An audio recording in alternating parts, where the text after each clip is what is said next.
Hello, welcome to Moment of Truth. My name is Nadi Ashoni and my co-host. I'm Davidi Buddy. Welcome to the show. So today we are talking about how rich are you? So this whole month of March, we're going to be talking about money management. And I think it's important when you talk about money management, to really start with looking at some of the key areas that we spend our money and how we even go about spending our money. Because I tell you, whenever you talk about money, people face just change. So before we even talk about money, let's talk about how rich are we in our relationship with God? Because without God, as Christian women, we are empty. So how rich are you in your relationship with God, Davi? Yeah, it's a great question because how rich we are towards God is measured by God Himself and by we who are trying to have this relationship with God.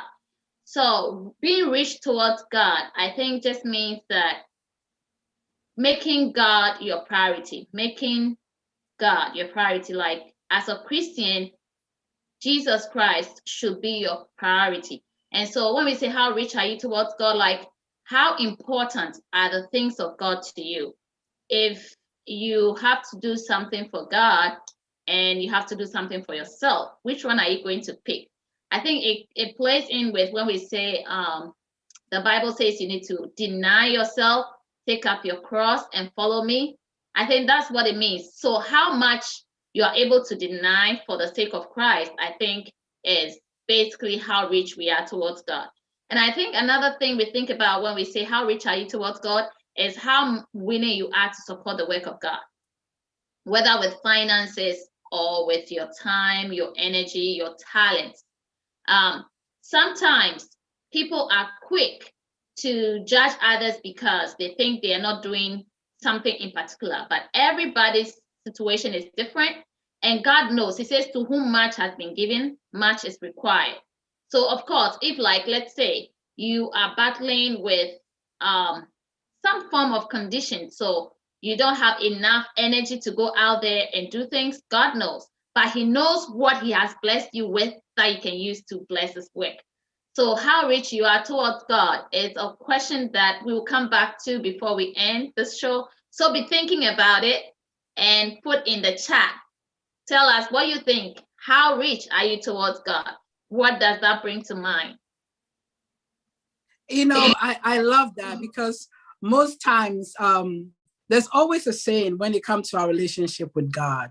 And most times we focus on our asking of God. When we wake up in the morning, we are asking God stuff.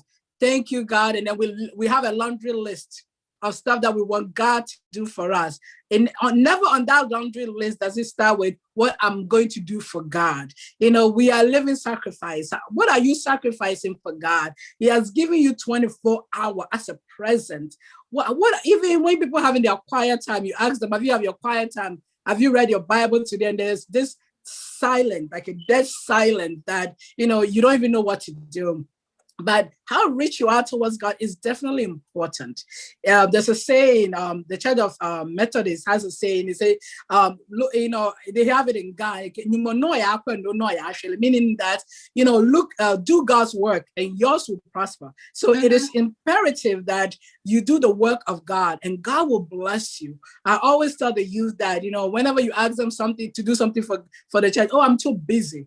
But when it's something for them, they always have time. So what is it? Yes, 2021, how is it? We're already in March, and it's so sad that some people have not seen March, but you and I, we are experiencing and seeing March. It's because of God's grace. Yes. So please, moment of truth. Don't focus on, that's why we say, how rich are you towards God? Because you are rich. But we don't focus on our richness towards God or how God has made us rich. We focus on what we need, what we want. And at the end of the day, we deny God. We deny the power of God in our lives. So today, I'm encouraging you in the month of March, I'm encouraging you to think about how rich are you towards God. And when you focus on that richness towards God, I'm telling you, our God, who is faithful, will bless you with so much more than you can even think or imagine. And that is Yes, his grace. yes. And you know what? Like when I used to be in middle school, I learned about seek first the kingdom of God and his righteousness and all other things to be added unto you. It didn't make sense then because really everything is provided by our families, right? In middle school, it didn't make sense, but now it makes sense because there's always some choice to make. And we are making the choice based on, is this profitable for the kingdom of God? Because we need to seek that first, and then other things will be added. So keep your chat coming in. Are you rich towards God? Or what do you think about that question in itself? What do you think? Rich towards God. What does it mean to you? Yes. And if you continue to think about that, I think it will also help, it will change your mindset. I think when we think negatively, or one of the things, we are pessimists. We always think about, negative thought, negative actions. It drains you. We want you to be optimistic. We want you to really think about what God has given me that is making me so unique, that even my life is a reflection of that. And what is it? What are all the blessings? They say count your blessings and name them one by one. That means that you are seeing God's hands in your life, and that is God's richness. That's how rich you are towards God. If you can see the positive things that God is doing in your life, I'm telling you, it will open your eyes to all potentials, and it will let you understand and appreciate God's grace in your life. Amen. So today we're going to be talking about money. You see, it is believed that money is the root of all evil, but Yes. it is a root. Okay, so that is why we are starting with being rich towards God, because we do need money to live in this world. Of course. I mean, the house we are living in needs to be paid for. The clothes we are wearing need to be paid for. Our children's school fees need to be paid for. Food, clothing, shelter. So money is not bad, but the love of money. So if we love money more than God, then we are being rich towards money. We are not being rich towards God. And I think sometimes people will ask you, what do you mean love? Because sometimes people think they don't understand the concept of love towards money. It means that when your priority or the dynamic of your life revolve around money. Somebody, when you tell them, you don't have money, they don't want to even talk to you anymore. When money becomes the focus, money destroys family. Money is just like so much focus on money. People are getting a divorce because they are like, oh, my wife spent too much money, my husband spent too much money, my wife doesn't give me this, my husband doesn't give me this. So we focus so much on money that we don't understand the concept of love for each other and the relationship, or we are not even valuing the relationship, the marriage life. We just want money. And so the love of money, meaning that if money is more important than your marriage, then you love money more than your life. And So, some people can see somebody dying by the roadside, but they need to go make $1. So they'll rush off, even without giving a second thought or calling 911 or nothing. They're like, somebody else can do it. I'm running for this. That's loving money more than God and loving money more than people. And sometimes we think that we are rushing to get the money to buy expensive things for our children, but really we just love having that money more than we love having time with our children, because we're going to look at it. Some of the things we buy for our children, they really don't need it. They just need our love. And that is so true, though. So when we're talking about money, let's talk about even managing it, because you are rich. You are rich, but the management of your money is where we have the most problem. We were just, as we were doing research for this, we realized something, and we were both shocked. In 2019, the average income in Maryland is $95,000. During the COVID, the average income in the US is $68,000. So just imagine, in 2019, you had it. In 2020, you don't. Now we are in 2021. What is it that you are missing? What is it that you don't have that is causing you to stress, that is keeping you awake at night? I'm telling you, money is one of the factors. So let's talk about it. Let's be realistic when we talk about money, because when you don't manage it, it doesn't matter how rich or how much money you make. If you don't manage it well, you end up owing more than you actually made in a year. So let's be real. That's right. That's right. That's very, very true. So, for example, today we're going to talk about money, and we are assuming that you're making some money. So that's the assumption we are starting with. We are saying that you're making some money, like you're working and you have some income coming in, okay? No matter how much, something is coming in or something used to come in. And then we're going to look at how can we make sure that we manage that money so that we are rich towards God, so that it brings glory to God. Okay. So let's start with budgeting. When we say budgeting, I don't think people like that word, but I have come to like that word. And it's just because I realized that there was a point in my life, okay, that I had to keep track of how much was coming in, how much I was spending, because my income was very, very low. So after that time, I realized that when my income was high, I really wasn't keeping track. You know what? Because I felt I didn't have to keep track. Then I said to myself, so all this money that came in this year, when I'm doing my taxes, and I realized, I'm like, woo, and what happened to all of that money? Oh, I wasn't tracking. So I was just swiping the card. So this time I decided to start tracking it. And that's when I started budgeting. Budgeting for me was not a very big thing. It was just a way to track what I was doing with what God was giving me. Okay. So the year I started tracking, that was like maybe 8 years ago, I think, when I first started tracking. What I did was I just wrote down what my bills were. So what's my rent? Then I didn't have a mortgage. So what was my rent? What did I use for transportation? What did I use for clothing? What did I use for food? And what did I use for maybe other things like entertainment or anything else, like giving to people, giving to causes that I was excited about, etc. Okay, so the first time I did that for a few months, I didn't even write down how much I was going to use. I just make sure that I wasn't swiping the card that much anymore. I took money, like actual cash, and on weekly basis. And I realized I didn't even use as much as $100 every week. I was like, what was happening at first? Then I realized that I didn't buy any clothes the whole year. I did not. And the rent was okay. So that was the main thing that was recurring. Then food, I saw that I'm buying the same kinds of food all over again. I have to do something about it. But food didn't take much money.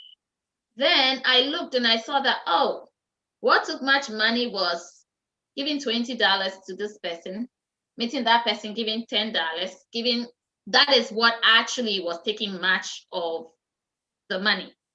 But once I knew this, I now knew how I was going to decide, like, this is how much I'm using every week. And so if I have to use more than that, I need to have a good reason to use more than that. And after that, it helped because then I saw that I had savings in the account. It's good to give out, but you give out purposefully, not just because you feel that all of a sudden you don't have to track and then no, you just need to know. So like I still did give to people I saw standing in front of the 7-Eleven. But this time I said, come in and I buy something for them. I'm not giving out cash anymore. So I think budgeting was a good thing for me. It wasn't anything big. What did you do with budgeting when you first started budgeting? I know it will change along the way, but I think for me, people always say budgeting is boring. You know, they always say, "Oh, budgeting is boring. I don't want to do budgeting." But for me, it's about setting goals. You know, what is it that you want? One of my biggest thing, you know, being America is the American dream. So whenever you are setting whenever you are doing a budget, have a goal in mind. Is it about saving? You know, do I want to save money? That's why I'm setting this goal that, you know, at the end of the day, my first goal when many years ago was I wanted to save $100,000. That was my goal. Did I meet my goal? No. You know, it was unrealistic goal. You know, sometimes you have to be real. So then I changed my mind again. I say, you know, practical application when it comes to budget and goal setting. I said, okay, this time around I will save $10,000. So that was, to me, that was doable. So it is important to have that goal setting when you do your budget. So you will save $10,000 within a month or within a year? No, within a year. Within a year. So my goal is within a year, I'm going to put money away. So, you know, like you said, if you don't spend that money, what are you going to do? So within a year, I was going to save that $10,000 and put into a certification of deposit, like buy CDs. You know, so that was my goal. So if I could save that money, I could invest that money. So think about it. Budgeting helps you if you have a goal. So if you don't have a goal and you're just doing your budget just to pay your bill, after a while, like you said, you forgot all about it because you're you know, paying your bill become random, you know, and you really don't have any purpose. But if you say, okay, you know what, I have a goal in mind, I'm going to do this, I'm going to do that. The American dreams, even if it's, you know, buy a nice car, maybe you are driving a 2014 car, you know, you say, you know what, I want to buy a 2021. That is your goal. And so then you have to figure out, I'm going to save some money for the down payments on that car, or I'm going to save a down payment on my house, you know, if you're living in an apartment. So have a goal in mind. You know, with 2020, when what we learned, you know, in terms of budgeting is that people lost a lot of their jobs. So if you didn't have any emergency savings at all, you know, some people didn't even have 1 month savings. And, you know, we were ourselves, we're thinking, okay, 3 months was sufficient. But COVID have taught us even 6 months is not sufficient. So you need a year. So just when you're doing a budget, your goal setting should be emergency money, investment. So those things are practical and it helps you to stay focused. So moment of truth, your budget should not be boring. Your budget should be practical things that you want to do to encourage yourself to live the American dream. That should be your focus when you're doing your budget. Awesome. And then we can also look at debt. If you are in debt, it could be, I'm not saying it is, but it could be a lack of budgeting, because probably you make, I'm just going to use an amount for lack of any better figures. I'm just going to say, let's just say you make about 2,000 every 2 weeks, okay? But then you spend more than that. You're always going to be in debt. You're always going to have to pay. And see, when you're paying back debt, it comes with interest. So how is it that if you had debt last month and you have interest to pay, there's no way you not have debt this month unless you start budgeting. You know exactly how much comes into your hands. You know exactly how much your bills are. Then you know how much is left to budget with. You put something aside to say, this is going to be my savings. Now, what is left, I'm going to live within my means. That's what people call living within your means. And I know back home, most people tried as much as possible to live within their means because credit was not so easy to come by. So now that you have found that credit is easy to come by, it's still credit, it's not free money. So budgeting also can help you stay out of debt. And if you're already in debt, it can help you get out of debt if you start budgeting. It will help you see what exactly comes in. And every rational person, once you see how much is coming in, you are likely, and that's the thing, people don't want to see how much is coming in. They just want to spend if they don't have, you know, you can't pretend what is happening is not happening. So budgeting for me is one way you can stay out of debt. Okay, so because if you're in debt right now, the main goal should be to stay out of debt, get out of debt, and then start saving something. What do you think about living in debt and having like flamboyant lifestyle? I think about the concept is you can have a budget, or you can write down your budget and then you put it down in your drawer and then you don't even use it. Or you can even have a budget and you stick it on the refrigerator and you don't use it. That is how we end up in, being in more problems or having more problems. Death is inevitable. They say death and tax, death, meaning that is just part of everyday occurrences. But one of the things that I realized is that rich people don't have death. They don't have the idea of owing people because they use what they have. So we are talking about how rich are you. That means that you have the resources. You have the resources, but we don't manage our resources wisely.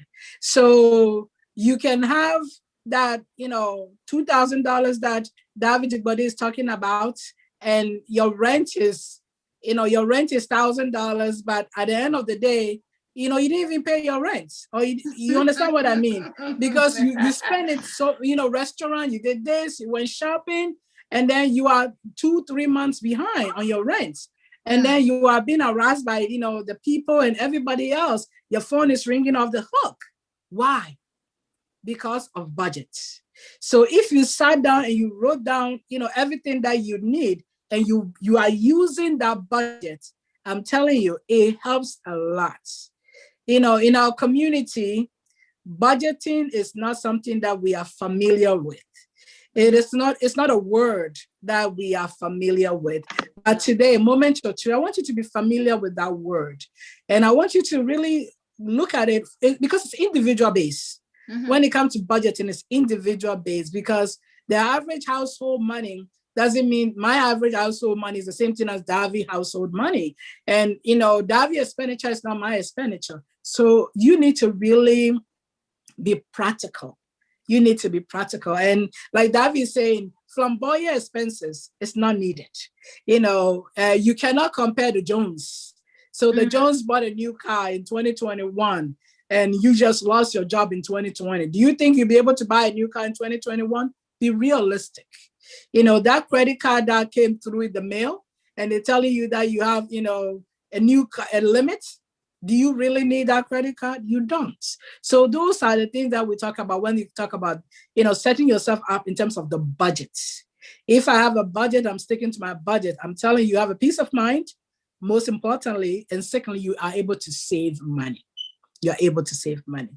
So Davi, giving yourself a limit for your budgeting, did you give yourself time when you are setting up your budget, or is this something that you do all the time that you don't even think about it?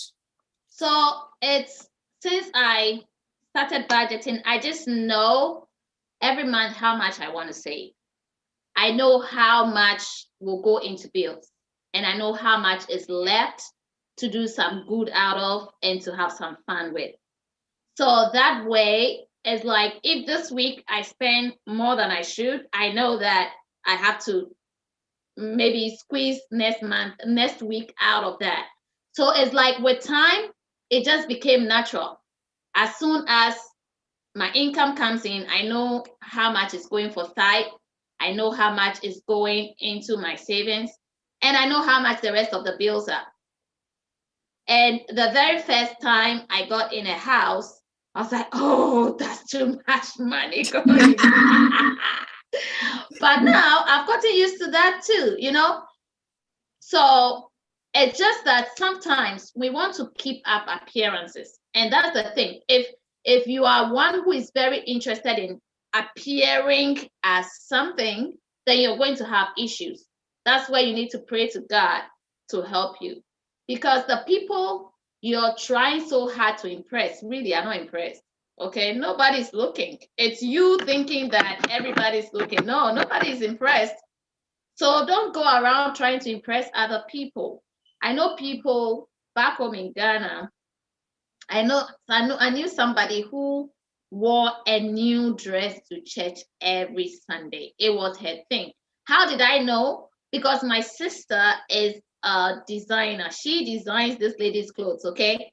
And every month she comes for 4 new dresses, one for each Sunday. And for all the years I knew her, that's what she was doing. I don't know if she's still doing that. But come to think of it, who wants to do that? Why do you have to wear a new dress every Sunday? So what happens to the old ones? Like, and she wasn't somebody I knew that used to give things out to the orphanage. So what exactly is going on here? Stop trying to keep up appearances. It's not necessary. Okay, it's not necessary. Those even on television sometimes repeat clothing. So if you're not on TV, I don't know why you're trying not to repeat clothes. And sometimes those things just put you in debt. People actually buy designer clothes on credits just to wear once and put it away and go credit. I mean, if you should go into your closet and look at the things there. I know people have things that they've never worn. I knew somebody who was cleaning her closet. I was actually helping her. She had so many shoes that she didn't wear. Hers, I understand. She gained weight, and so maybe that's why she never wore those shoes. But how did she manage to buy so many shoes that she never wore, though? You know, so don't try to keep up appearance. Everything you see, you don't need to get it at once. And that's one thing I learned from middle school. It was called impulse buying. If you didn't plan to buy it, and it's not that it's something you need that is on sale, try and come back again. It's not going to disappear just like that. You go home, think about it. If you think you still need it, come back and get it. But don't just grab everything because it could just be an instinct. So that is the on-budget spending. Mm-hmm. You know, I think most people have been living on budget spending their whole entire life. Mm-hmm. So today, Moment of Truth, we are telling you, please learn to live on budgets. Learn to live on budget. And the on-budget spending is not helping you. It's not helping your future. And it's definitely causing you more stress. So learn to really live within a budget. And I'm guilty of it. You know, nobody wake up one morning and say, you know what, I'm done. I'm good. You know, you could be good 1 year, I'm telling you, and everything's on point.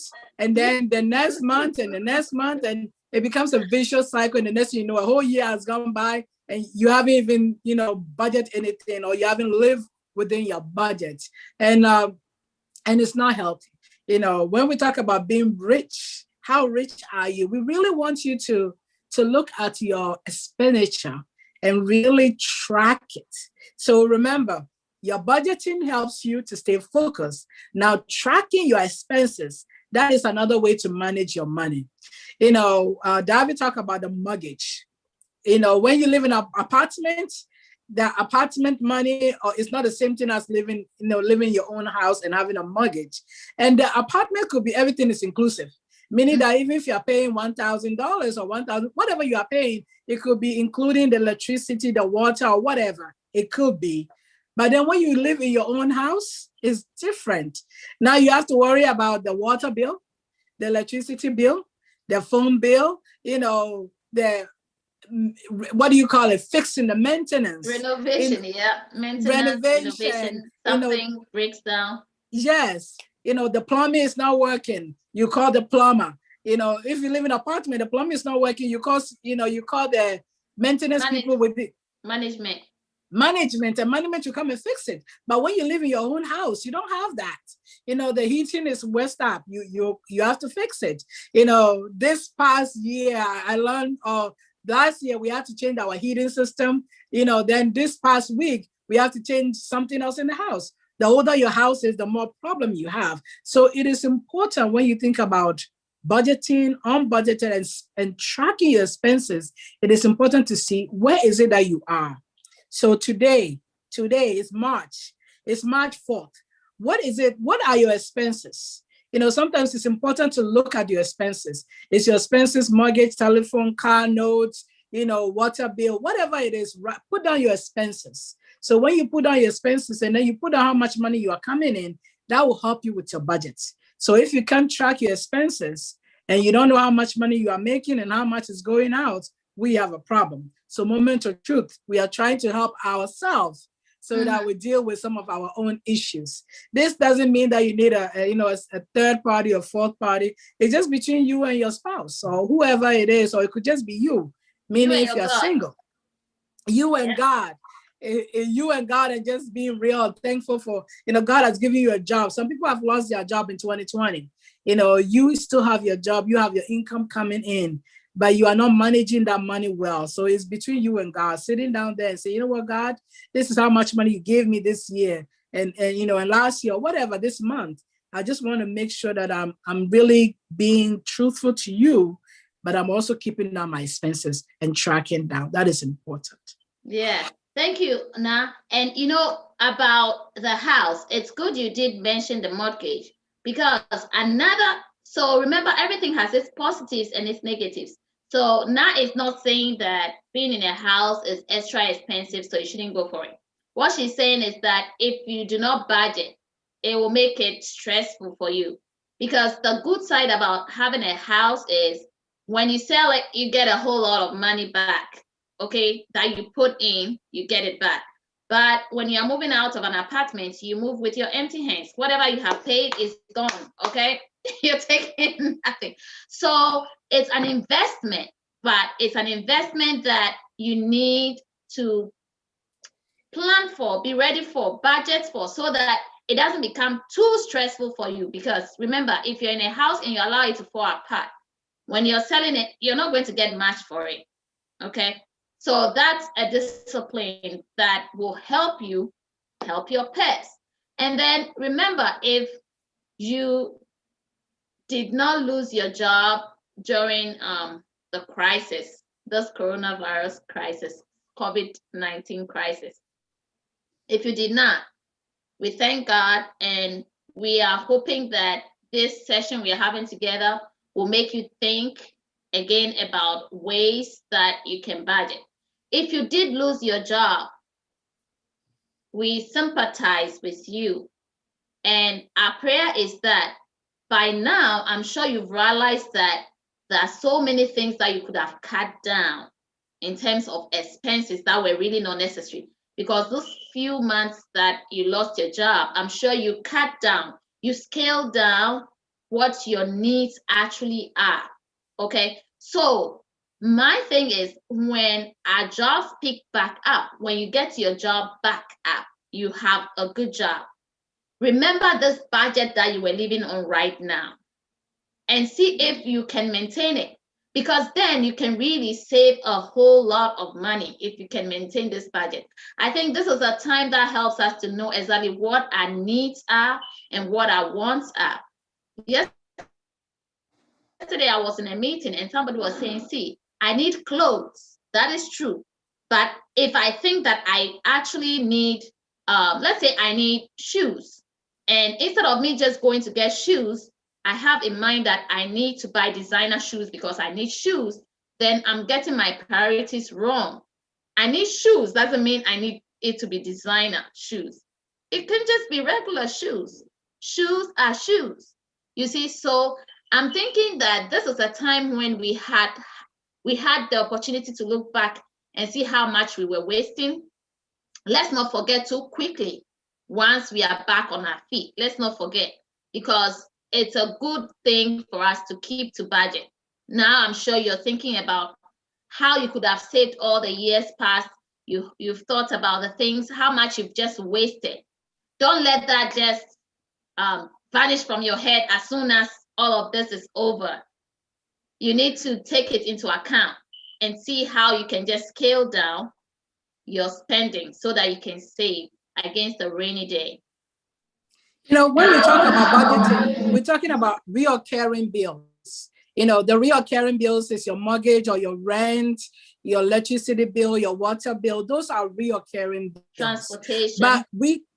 But we can also add another recurring bills, the credit cards. Like Davi was talking about, if throughout this COVID, the beginning, because this is March, so it has been a year. And throughout this year, you didn't have to buy new clothes, or, because you were not going anywhere and you are working from home, teleworking, so you didn't have to buy any new suits or anything like that. When it's time for you to go back, don't go crazy. Don't go crazy and just swipe, swipe, swipe. And then you end up with, $10,000 in credit card bill because you are now able to shop. So just think about it. During the COVID time, a lot of the stores were not open, and, you didn't shop, you didn't go to the stores very often. So you were able to live within that budget frame. So we are encouraging you, moment of truth. When things start getting better for you, don't occur another reoccurring bills that will just shift the dynamic of your budget. Because if your budget was, you were managing with, 1,500, 2,000, 4,000, now you another reoccurring bill, then your budget now shift to 6,000, 10,000 a month. So just think about it. You may be making more, but that doesn't mean you spend more. Now it is better if you're making more to save more. So think about ways in which you can scale down, and if you have scaled down, to maintain it in order for you to save for that rainy day, that challenging time, that unpredictable moment where you are like, where is my spending? Why am I spending so much and I cannot live, in this environment because of what I'm going through? So we really want to encourage you to see whatever challenges you have gone through, we thank God for his grace that he has brought you out of it. Now that you are able to sufficiently make enough money, you have the resources, please save that resources for the time where you may need it again. And if you don't need it again, just invest it, for a better future for yourself and your family. And that is important. Exactly. Very important. And when we are talking about money, we will come to investing, but we are talking about budgets right now, because really, if at the end of the day you borrow more, you are not even going to be thinking about investing because there's nothing to invest. That's why we haven't talked about investing yet, but we'll get there. We'll get to talking about investing. While we're talking about money, one book that I would like to recommend, there are a number of books, but one of the ones that I first read when I was in middle school was Rich Dad, Poor Dad. Yes, I love that book. An awesome book. One thing that I remember learning from the book, and that's so many years ago, I still remember the fact that the rich dad always paid his bills on time. So he didn't have to pay, what did they call that? Penalty. He avoided penalties by paying his bills on time. And the poor dad always waited till sometimes they come and disconnect his utilities. Then he goes to pay the money, pay the reconnection, and pay for the what? penalties. The penalties. So at the end, he ends up paying more than he should have paid. And so this boy was saying that he learned these principles just by watching his two fathers. He had his biological father and he had a stepfather. One of them was rich, the other was poor. And he just looked to see some of the things they were doing that was helping them or not helping. And one of the things he realized about the poor dad is that he was always paying penalty. That was money that was thrown away. So that's one thing I learned. I think it's important. Yeah. I think it's also important when it comes to... There's a bill to pay. Technology is wonderful. But one of the things about bills that we always have to think about, or when it comes to budget, is that making sure you're paying the best price. When you are putting money into something, are you paying the best price? So if I am going to buy something, and one of my pet peeve about even clothes, I always tell myself, do I need it? It's a need and a want. So if I'm going to buy this clothes, and a lot of even our people, even in the Ghanaian community, you could buy a cloth and it costs you so this much, but when they are sewing it, it's going to cost you more. So I personally would say, unless it's a need, I'm not going to get it sold. I'll go to, I'll wait until I'm going to Ghana and I'll get it done. But I'll go to the store and buy, whatever I have here, and I'll wear it. So just think about it, being practical. And sometimes the best price, meaning that winter time you do your summer shopping and summertime you do your winter shopping. And in that perspective, you are really spending money. You're not spending a lot of money on clothes, because during the summertime, the winter clothes is 75% off. It may not be in fashion, it may not be designer, or even the designer clothes that you can afford is not 75% off. And if it's within your budget, if it's within your budget, and be realistic. I always tell people, even a year.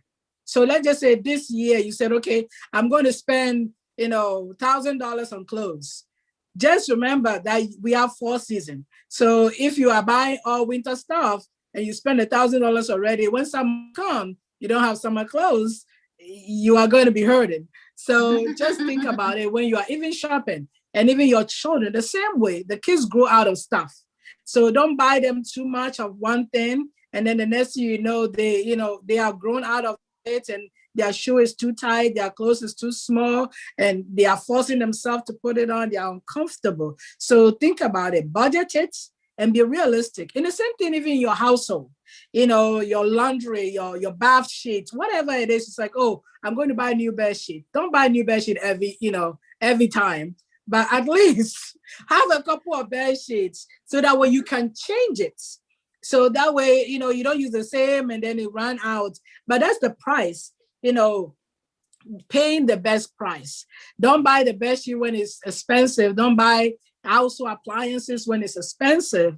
Buy it when it's reasonable price, when it's on sale. And then you have that to help you with it. And that is important.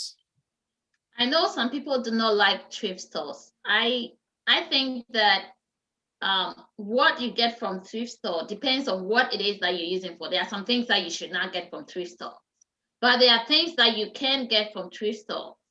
Okay, so it's you weighing the options. Know what you can get, where you can get it at a good price. If you don't want to sweat and then throw that money away, trying to appear as something that you're not. See, first of all, you need to be who you are. Like, you need to be comfortable with who you are. The problem is people try too hard to impress people, and the people you are trying to impress really know you're just being too much, okay? For example, why will your child go to school without a backpack and stationery, paper, book, pencil, no backpack or empty backpack, but then you're wearing designer shoes? We are in tax season, and that's the time we see people, as soon as they get their tax money, instead of investing it or using it to cut off some debt, trying to get out of debt or trying to earn some income, the first thing they do is run to go and get designer shoes, and sometimes designer jackets, or sometimes a designer bag that is empty. And then they're looking up to other people to hand them down something. That is not being economically wise, really, because that designer shoe alone could buy a whole lot of things for that child to be comfortable. You see? Instead of having just one uniform that is dirty by the 3rd day of the week, they could get a decent number of uniforms. They could get some decent kind of bag, decent shoes, and decent stationery, and still have something left to treat yourself with. So the fact that the neighbor next door wears, and so this competition really needs to stop, because it's not taking you anywhere. It's like you're digging a pit and you're in the pit while you're digging it. Let's talk about competition. Why are we competing with the people around us? What's going on? Remember the Joneses. Everybody said we think You're about keeping up with the Joneses. Yes, appearance. But I think it's important when we think about it is even in big purchases, save towards the big purchase. So that way, if I'm going to buy Like I always think the car is what everybody see. You know, after you buy the house, the car is the second thing. And you can see people's garage and their parking lot, and they have 3 or 4 cars. And you're like, wow, do they need 3 or 4 cars? You know, if they can afford it, don't get me wrong. If I could afford it, I will have my 3 or 4 cars. And that doesn't mean you're going for a loan to afford it. If you're saying if you can afford, she's not saying if she can get a loan to afford it. Because I personally don't think, I don't see the need to have 3 car notes. I don't see the need. If you have 1 car note, that's fine. But if you have 3 cars with 3 car notes, that to me is not wise. So if I have 1 car, maybe I already paid for it already, and now I have the opportunity to get another car. Yes, maybe your car is maybe 7 years old, and then you want a new car so that way you have a second car, so you're not putting a lot of mileage. Whatever it is, your big expenses, budget towards the big expenses. Don't just go and buy the car because somebody you go to talk a loan because now your credit score look good. So you went in and you have a second car note and and a third car note, whatever it is. You bought, in the olden days, people always buy the flash screen and this. Now you don't need to. I honestly don't think you need to. But that is just me. The big expenses right now should not be what we are focusing on. But if you need to do those big purchases, save money. Save some money. Have the budget and save towards your goal. You say, okay, this is my goal. Even if your big expense is a vacation, a cruise, whatever it is, have that big expensive something that you work towards so that when you get it, you really appreciate it and it's not more of a headache because your big expensive could add more into your recurring bill. Unless it's an emergency, your water pump die, your heater die, your car break down, you have no choice. You have to buy that big expenses. But if it's a luxury item that you want to add to your other luxury item that you have, then please save towards it. Don't rush towards it. Yeah. And so we said we'll talk about investment. So we're going to talk quickly about investment before our time runs out. So when we talk about investment, people think that you always have to save money in order to invest. But really, that is not the actual truth, okay? There are some investments that you can do in bits. When I say in bits, it means that it's something you can put money in a little bit in every month and it's building up, okay? So there are other options. It's not like you have to save until you have 5,000, then you go and invest, or you save till you have 1,000, then you go and invest. In fact, you can invest on a monthly basis or every bi-weekly basis, about a minimum of $100 or $200 every 2 weeks. You can be putting in there. If you want to know more about that, you can call us, okay? 202-509-6267 is one of the numbers you can call. Apart from that, though, you can keep your eye on our Facebook page. We will put something there for you to know how to do that. So that even if you are struggling to get out of debt, you don't need to try to get out of debt before you start investing. Because no matter how little your investment is, that could be a way for you to get out of debt. I know people who find it difficult saving. They put money in the savings and they go take it. They put money in the savings, they go take it because they feel like they need it. And it's right there. They can see they can just transfer it over into the checking and use it. But if you already have an investment product that already pulls that money, that you are not seeing it. So you just have to do without it until it's ready and right for you to start reaping from it. So that's one way you can secure your future. If you're having such difficulty that Ghanaians say you're living from hand to mouth, it means whatever you collect is you really need it to survive. Then one way to do is take a little bit and make sure that you are not even the one taking it. Once you have taken on the product, it will just like our taxes go out before we get the money. It's the same thing that will happen. So you'll not even see it. You've already made that arrangement and it's going. And that can help you because we have people who have nothing, like you have no investment for your children, nothing for yourself. If something happens right now, you will need to go find, either you have to do GoFundMe, or because sometimes it's even at a point where you have maxed on your credit, and so you are no longer credit worthy. That is something that disturbs us. I mean, in our community, we want to see everybody doing well. We know you work hard. As for working hard, you work hard. But it's about time we work smart. You know what to do with your money so that while you're sleeping, your money is working for you. Over to you now. And that is important. I love the concept of my rich dad and my poor dad. And I love it because it is very practical. The rich dad actually did not even get a college education. The rich dad did not get a college education.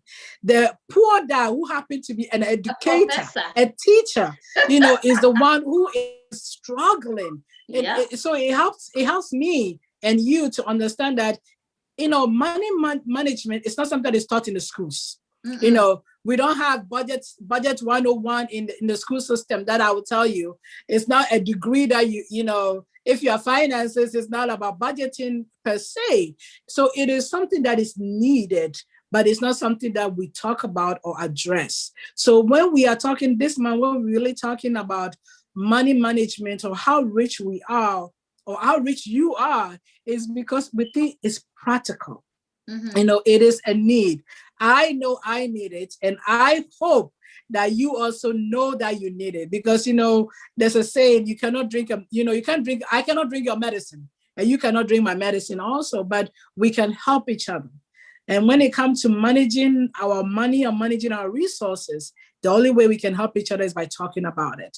So we come into your living room, wherever you are, to talk about money management and how rich we are and how rich you are this month. And we're going to have our guest that is going to be talking about it. We practically are going to be talking about it ourselves, because we know, what we are going through. So our life lessons is what we are going to showcase. But most importantly, we're just talking about it because we know it's an ongoing process. Nobody wake up one day and they say, I'm a financial guru, because through your challenges, your struggles, that is how you end up having a product that you feel is worthy of you. So think about it. Money management, how rich you are, whatever it is because of God's grace. So when we're thinking about resources, when we're thinking about budgeting, when we think about investment, even big purchasing like buying a house, and we'll try to get a realtor here also to talk to you about what are some of the things that you need to get done.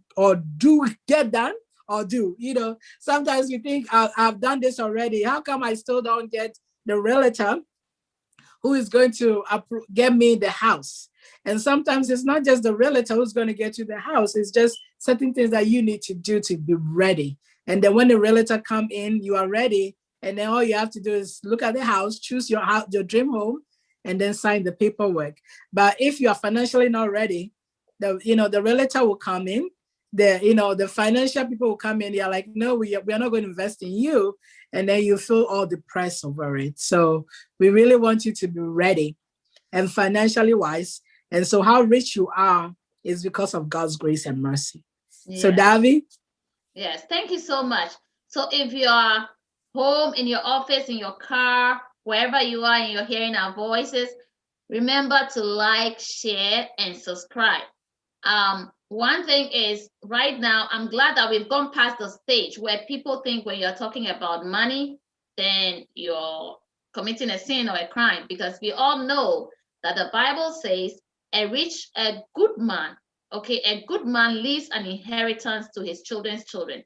And we know he's not talking about an inheritance of debt, inheritance of bad name, bad reputation. That's not what God is talking about. He's talking about leaving something good behind, a legacy for your children and your children's children. And I think that being able to leave a financial legacy is a good thing too. So some of the very rich people we see are people whose forefathers built something that they can build on top of. So you don't want to leave debt. When you are no longer around, you don't want to leave debt to your children. And while you're here, you want to be able to have the peace of mind so that you can do the work of God very well. Sometimes people become thieves. They are lying on the job. They are lying on their timesheet and all of that because they feel they need a little extra for this week. They need a little extra for this weekend. So we want you to live above that. So thank you so much for staying with us. We thank Delatech for your support. We thank El Shaddai International Market. We thank Ashan Collections. We thank Comfort Realty. We thank Big Jakes. And we thank Lean on Jesus Foundation. Thanks to our elder Esifi and the technical team. And thanks to my co-host, Miss Alberta Na, and also my other co-host who is not here. Thanks to everybody. And thanks to you for staying tuned.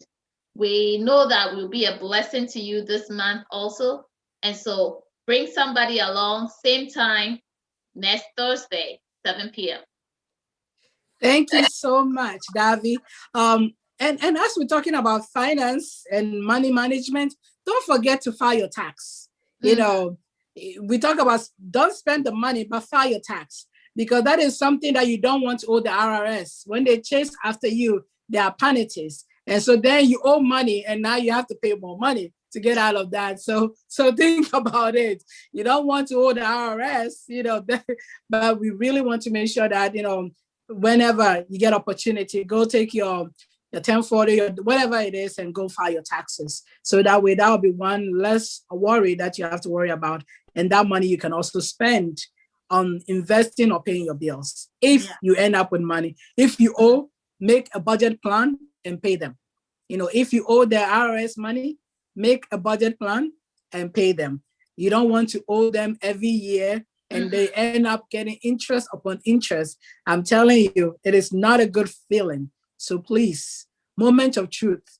If you owe, file your tax. If you owe, pay. And if you can't pay right away, make a budget plan and pay for it, because you cannot run away from it. Believe me, the movie stars and everything, they finally catch up to them. Unless you're Donald Trump, but you know, that's another story altogether. But so I also want to say, Church of Pentecost, we are part of Church of Pentecost. We want to say thank you to our national head, Apostle Mwaku, our regional head, Apostle Semno, and of course our district pastor, Pastor Ansa. And we also want to say that this month, there's a lot of activity coming on. McKeon's Week is coming up. So watch out for your local. They will send you the link and stuff like that. And of course, if you're going to church, the church is open. So you have to register to come in. So make sure you go online and register. If not, just get a Zoom link or the telephone number and you'll be able to hear the worship, you know, live and be able to be part of it. And so we just want to say thank you so much for being part of us. Until next week. Bye for now. We love you. Stay blessed.